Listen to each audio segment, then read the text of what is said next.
It was a scary scene at Earls Court Park as a fight broke out at the festival. In total, 9 people were injured, with 1 person taken to a trauma center with serious injuries.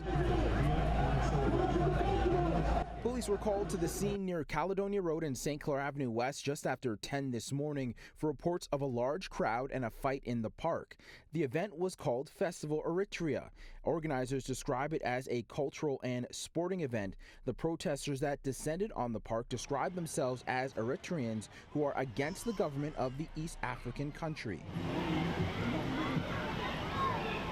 The protest spilled onto the streets as the anti-government protesters blocked the intersection of St. Clair West and Caledonia Road for several hours. The group had a van in the middle of the intersection, displaying a video and saying that the country has become repressive.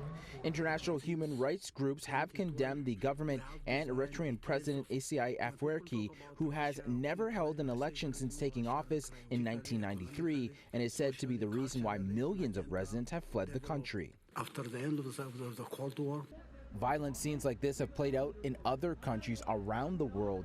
This was the scene in Germany just last month.